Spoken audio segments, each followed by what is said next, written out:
Officers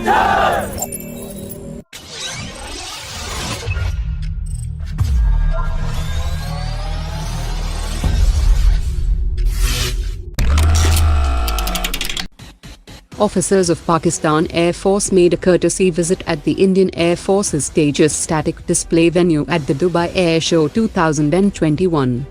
The Indian Air Force personnel demonstrated true professionalism and met with the officers in the same spirit, and Pakistani officers also had a look at the Tejas cockpit without entering the aircraft.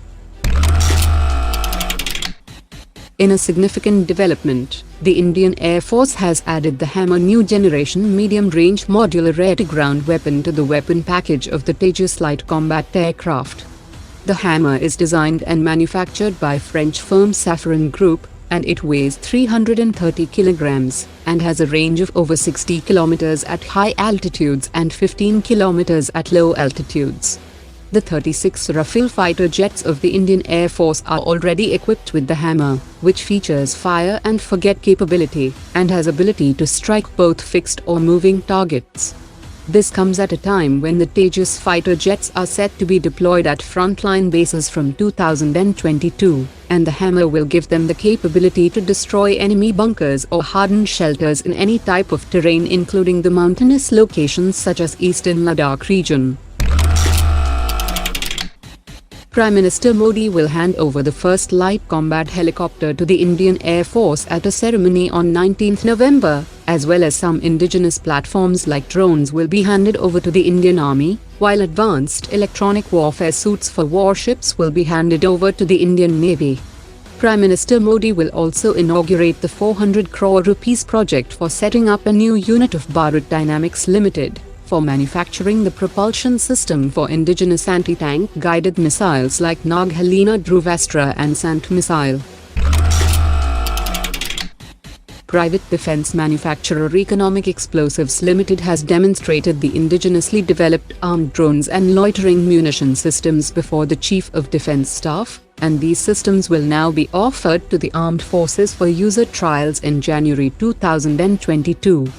3 different loitering munitions with a range of 15 km, 25 km and 100 km have been developed, and they are 40% cheaper than the imported Israeli loitering munitions.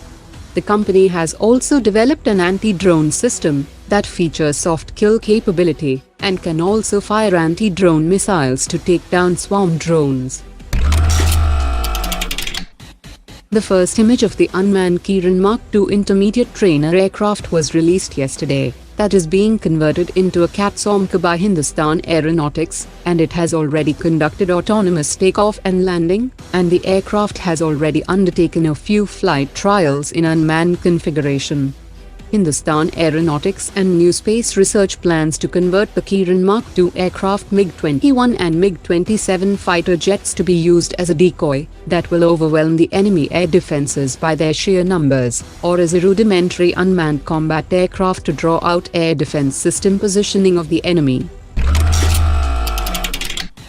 Defence Minister Rajnath Singh had inaugurated the manufacturing facility of Aerolloy Technologies Limited yesterday, which has already been producing components for the BrahMos missile, and as per latest reports, this new facility will develop components for Rafale fighter jets, nuclear submarines, aircraft and helicopter engines, drones, ultralight howitzers and other projects.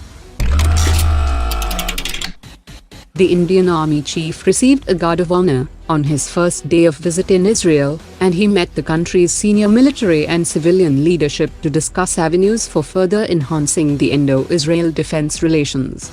He also visited the Special Operations Unit of Israel Defense Forces and was explained on the aspects of the conduct of counter-terror operations, as well as the weapons and resources that are currently in use by the Israeli Defense Forces.